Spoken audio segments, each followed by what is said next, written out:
Tout d'abord, merci à Latif Orcal et à Majed de m'avoir invité à Tunis. En fait, je vais vous présenter le diaporama qu'avait fait Joël Birnbaum, qui a été empêché en dernière minute de venir à Tunis, et donc je vais vous présenter son diaporama. L'hypersensibilité aux anti-inflammatoires, l'épidémiologie, ça vient en deuxième position après les antibiotiques, intéressant avec une prévalence qui va de 0,6 à 5% dans la population générale. Si on considère le groupe anti-inflammatoire non stéroïdien aggravant les maladies respiratoires, la prévalence va de 4 à 20%, 10 à 30% dans l'urticaire chronique. Et si on considère les hypersensibilités immédiates aux AINS, plus de 30% ont une hypersensibilité à un seul anti-inflammatoire. Ceci concerne l'ibuprofène, le diclofénac, l'aspirine et le paracétamol. La prévalence de l'hypersensibilité retardée est inconnue.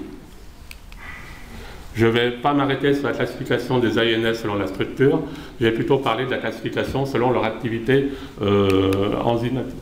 L'acide arachidonique, qui provient donc des phospholipides membranaires, va être métabolisé par la cyclooxygénase pour aboutir à la formation de thromboxane et de prostaglandine.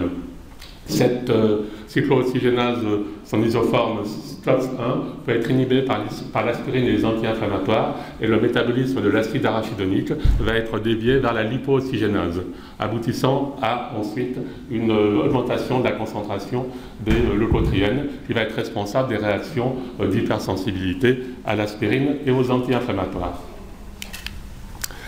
La classification qui me paraît plus intéressante, c'est en fonction de l'action pharmacologique vis-à-vis de la cyclooxygénase. Vous avez des inhibiteurs de la COX-1 qui sont forts, dans lesquels on a piroxicam, ibuprofène, naproxène, etc. Vous avez des inhibiteurs de la COX-1 qui sont modérés, légers, dans lequel on a le paracétamol. Vous avez des inhibiteurs COX-2 préférentiels à faible dose et modérément inhibiteurs de la COX-1 à haute dose, c'est le nimesulide et le meloxicam. Et vous avez ensuite des inhibiteurs anti-COX-2 sélectifs, dans lequel on a le celecoxib, ou Celebrex. Classification des hypersensibilités aux AINS. Lorsque vous avez une réaction adverse à un anti-inflammatoire, on élimine d'emblée les réactions les effets indésirables, c'est le type A, et on va directement au type B, qui est l'hypersensibilité médicamenteuse, qui donc n'est pas prévisible, qui est chez des sujets prédisposés.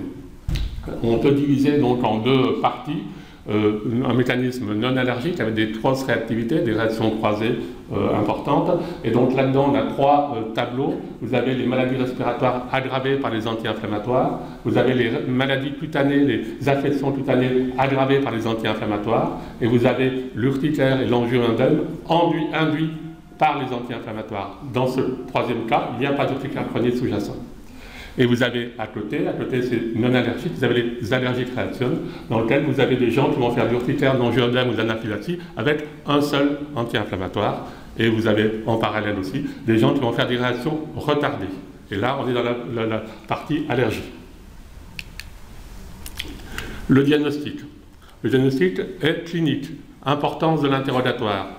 Quel est le type de pathologie? Est-ce une pathologie d'hypersensibilité, un type 2? Quel est le timing de la réaction? Survenue des manifestations, une heure, plus d'une heure, etc. Quelles sont les manifestations cliniques présentées après la prise de la drogue, de l'anti-inflammatoire, d'une part, et d'autre part, existe-t-il une maladie chronique sous-jacente, qu'elle soit respiratoire ou cutanée? Ensuite, y a-t-il des histoires de tolérance ou d'intolérance à d'autres anti-inflammatoires? Voici les 4 points à éclaircir. En fonction de tout ça, après la clinique, on va se baser sur les explorations. Les explorations, c'est essentiellement les tests de provocation orale. Il peut y avoir des tests in vitro ou in vivo, donc les tests de provocation orale pour confirmer une réactivité croisée vis-à-vis d'un autre anti-inflammatoire. On peut éventuellement envisager des tests cutanés lorsqu'il y a une réaction à un seul anti-inflammatoire. On peut faire aussi des tests de provocation orale avec une drogue, un anti-inflammatoire suspect. On va parler de la première partie, c'est-à-dire les manifestations respiratoires qui sont aggravées, exacerbées par l'aspirine et les anti-inflammatoires non stéroïdiens. La prévalence est donc inconnue, elle est très variable selon les papiers. Il y a 1,8% de la population européenne qui ont des symptômes respiratoires après prise d'AINS. Si on considère pour les asthmes, ça se retrouve, pour les asthmes, la prévalence se retrouve entre 5 et 12%, et même monte à 21% si on considère le test de provocation, qui c'est alors positif. Et la prévalence augmente avec la sévérité de l'asthme. Donc les manifestations sont caractérisées par une crise d'asthme dans les 30 minutes qui suivent l'ingestion d'anti-inflammatoires, et là, il y a une réaction croisée avec tous les anti-COX-1. Quelqu'un qui a un asthme induit par l'aspirine, y a-t-il des anti-COX-2 préférentiels? Donc il y a eu 3 papiers que Joël avait cités. Donc les anti-inflammatoires type nimesulide et meloxicam, qui sont plus inhibiteurs des COX-2 que des COX-1, vont induire quand même un bronchospasme léger, mais à forte dose. Il y a une autre étude de Prieto qui dit 70 patients étaient intolérants aux anti-inflammatoires, 30 patients avaient un asthme induit par l'aspirine. Lorsqu'on mettait le nabuméthone, qui est quand même une activité anti-COX-1 assez forte, il y avait des tests de provocation positifs chez 5 patients sur les 30. Quand on mettait donc le meloxicam, qui avait une faible activité, une activité anti-COX-2 plus importante, le test de provocation était positif une fois sur 23. L'autre étude, un patient intolérant à l'aspirine avec asthme et polypose naso-sinusienne, le test de provocation meloxicam était positif une fois sur 21. Le diagnostic, donc je répète, c'est l'interrogatoire. Pas de test cutané. Test de provocation orale. Test de provocation orale, on peut éventuellement faire aussi des tests de provocation par voie inhalée avec la lysine aspirine. C'est rapide, c'est non dangereux, mais c'est moins sensible que les TPO à l'aspirine. Et si le test est négatif, le test inhalé est négatif, il faut poursuivre par un TPO. On peut avoir des tests de provocation nasale qui sont à faire si le TPO et le test de bronchite sont contre-indiqués, ne sont pas réalisables.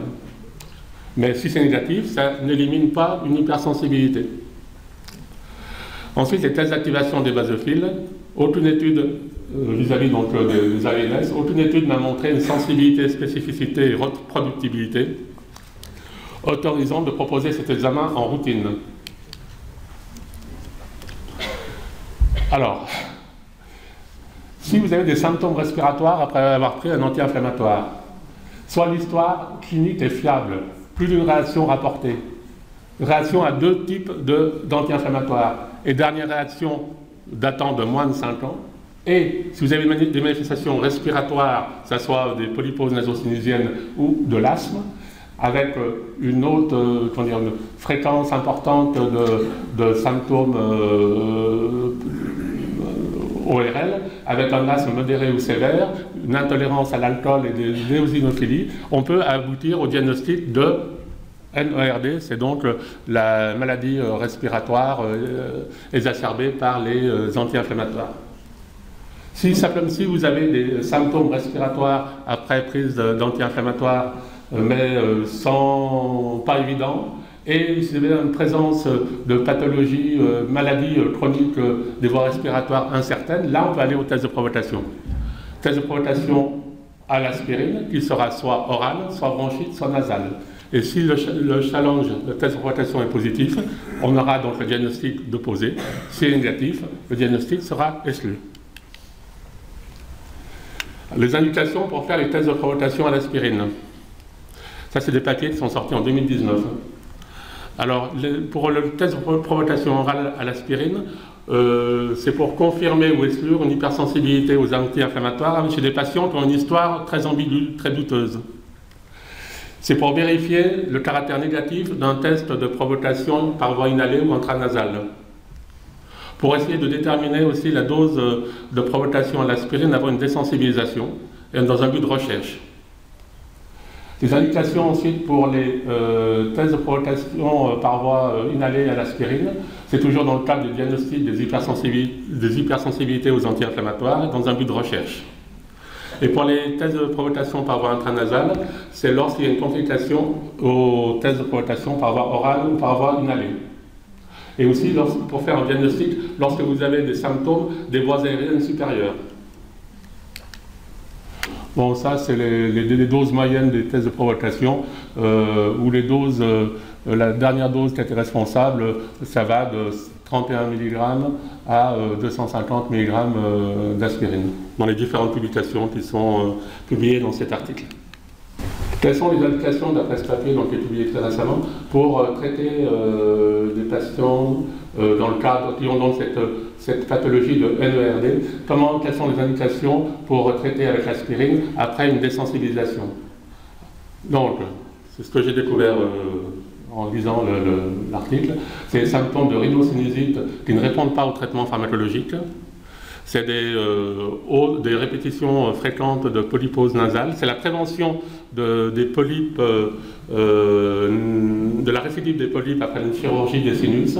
C'est les symptômes d'asthme difficilement contrôlés avec une thérapie standard. C'est pour aider à réduire les doses de corticostéroïdes, voire à les annuler.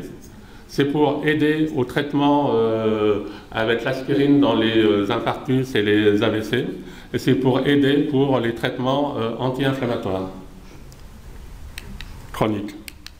Alors, dans le groupe TRAM, c'est le groupe de recherche en allergie médicamenteuse qui dépend de la Société française d'allergologie dont je fais partie, on avait mis un protocole d'admission de tolérance à l'aspirine pour les cardiologues. Donc, on partait d'une dose de 1 mg, voire 0,1 mg d'aspirine, de cardégique. Après, on passait à 1, à 5, à 10, à 20, à 50 et à 75. On surveillait 3 heures après la dernière dose. Et dès le lendemain, le patient devait poursuivre ce traitement par l'aspirine, sans arrêt. Si on arrête plus de 3 jours, il faut tout recommencer. Dans des anti-inflammatoires, quelle est la conduite à tenir dans le cadre où les anti-inflammatoires aggravent les maladies respiratoires? Donc, éviction stricte, certificat contre-indiquant les anti-inflammatoires, et en notant les anti-inflammatoires qui sont tolérés et les autres molécules tolérées. Le paracétamol est généralement bien toléré pour des doses inférieures à 1000 mg, de même que les anticodes CO2.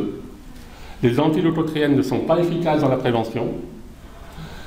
L'induction de tolérance à l'aspirine peut améliorer les symptômes respiratoires. Il peut y avoir une diminution de la corticothérapie péreuse dans l'asthme et diminution des polypes nasosinusiens. On change maintenant de catégorie. On va parler de l'urticaire chronique et les anti-inflammatoires. Un antécédent de réaction, donc un AINS, n'est pas un facteur prédictif de réaction future. Les tests cutanés ne sont pas recommandés. On peut faire éventuellement des tests de provocation orale avec l'anti-inflammatoire pour le diagnostic si l'histoire n'est pas claire, mais c'est à discuter au cas par cas. Mais on fera des tests de provocation uniquement si l'urticaire est contrôlé. Ça ne sert à rien de faire de faibles doses, car ils ont une faible sensibilité pour détecter des hypersensibilités. Si l'aspirine n'est pas impliquée, si vous avez un anti-inflammatoire qui est hors aspirine, il faut faire un test de réintroduction orale de l'aspirine pour rechercher des réactions croisées. Et puis les tests d'activation des basophiles n'ont pas d'intérêt. Donc, on fait généralement dans ces pathologies le nimesulide, le médicicam, le paracétamol, les anticodes CO2 sont bien tolérés, mais il faut faire un test de réintroduction, un test de provocation avant de les autoriser. Si on a fait une réaction légère au paracétamol et besoin urgent, on peut faire une prémédication par anti-H1. Le risque de réagir aux opioïdes est faible, mais nécessité d'un test de réintroduction orale avant la prescription. On passe maintenant, on change de catégorie. C'est de l'urticaire, angio-œdème et anti-inflammatoire. Là, il n'y a pas d'urticaire chronique sous-jacent. Il n'y a pas de pathologie cutanée associée. Et on fait une réaction immédiate dans l'heure qui suit l'ingestion, mais aussi possible en retardé, plusieurs heures après. Et on va réagir de façon répétée, de la même façon, mais avec au moins 2 anti-inflammatoires non stéroïdiens. Ça implique l'aspirine et les AINS anti-code CO1. Rôle des doses élevées aussi de paracétamol, 1000 mg, ça peut déclencher aussi des urticaires angio-œdème. généralement, les anti-COX-2 sont bien tolérés. Dans cette... là, il n'y a pas d'indication de faire de test. On peut faire des tests de provocation orale si l'histoire est douteuse. Et si l'aspirine est impliquée, il faut faire un test d'introduction avec un anti-COX-2 pour confirmer ou exclure les réactions croisées. Il n'y a pas d'indication de bilan biologique.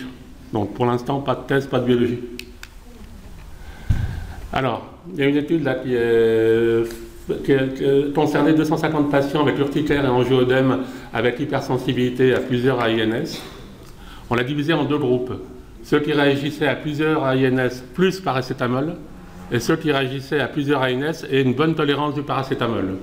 Et on a fait un test de provocation à Uncoxib et dans le groupe A, on avait donc 25% de positivité et dans le groupe B, 6%. Donc en cas d'hypersensibilité à plusieurs AINS et associés au paracétamol, les anti-COX-2 doivent être introduits mais sous surveillance.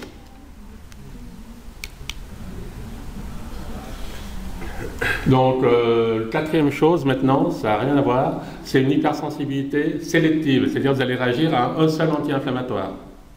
Donc, on réagit à un seul anti-inflammatoire, on peut réagir avec un autre anti-inflammatoire du même groupe chimique. La réaction IgE est possible, parfois on a des tests positifs, parfois on a un TAB positif.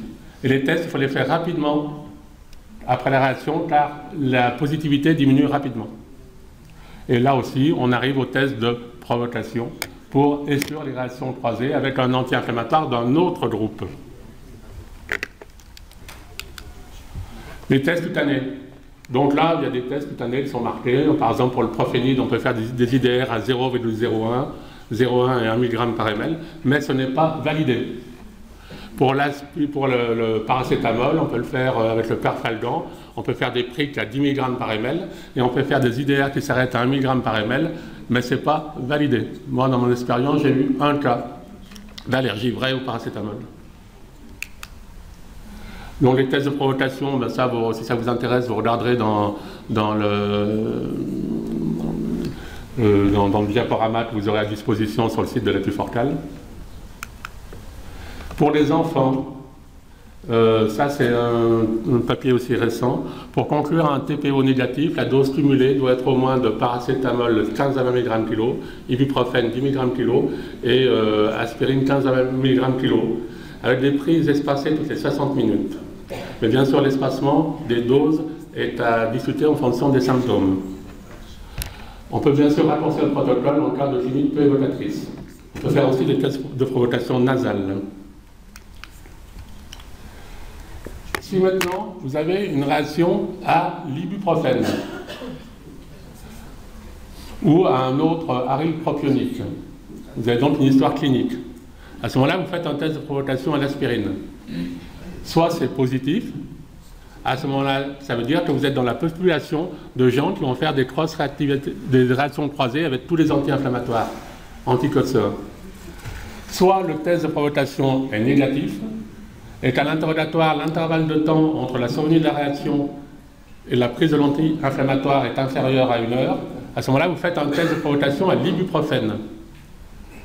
Si c'est positif, on tombe donc dans cette pathologie sur une hypersensibilité sur un seul anti-inflammatoire. Si le test est négatif à l'ibuprofène, vous faites quand même un test de provocation avec un autre aryle propionique. Puis si c'est positif, on retombe aussi dans cette positivité, dans cette allergie vis-à-vis d'une seule classe d'anti-inflammatoires, ce qui vous autorise à donner les autres après. C'est la même chose, là c'est encore une autre étude sur les patients qui ont une histoire clinique vis-à-vis des AINS, c'est-à-dire des enfants. Il y a eu des tests de provocation qui étaient positifs dans 25 enfants sur 116, et donc eux, ils étaient cross-intolérants, intolérants donc à l'ensemble. Et ceux qui étaient négatifs, ils ont eu un test de provocation à la drogue suspecte, hein. Et donc là, dans 5 cas sur les 91, ils étaient répondeurs sélectifs vis-à-vis de cet anti-inflammatoire. Et les autres n'étaient pas allergiques. Donc ça, je vais passer. On ne peut pas dire On ne peut pas considérer, si quelqu'un réagit à plusieurs anti-inflammatoires, on ne peut pas le considérer comme réaction croisée si on n'a pas fait de test à l'aspirine. Et si le test à l'aspirine est positif, à ce moment-là, oui, c'est des réactions croisées. Donc, si un autre anti-inflammatoire est toléré, le patient peut continuer à le prendre. S'il n'y a pas de notion de tolérance à un autre anti-inflammatoire, il faut faire obligatoirement un test de provocation avant de l'autoriser. On arrive maintenant au dernier cas, c'est les toxidermies sévères et les anti-inflammatoires. C'est des réactions retardées au-delà de 24 heures. Ça peut être léger, les EMP, les EPF, les photosensibilisations, l'urticaire, les émates de contact. Ça peut être sévère, c'est l'érythème polymorphe, les nécrolyses épidermiques toxiques, les DRESS et les PEAG. Et donc, quels sont les moyens diagnostiques? Donc, pour les érythèmes pigmentés, on peut faire des patchs sur la zone saine et en zone lésionnelle. On peut faire aussi des intradermaux à lecture retardée.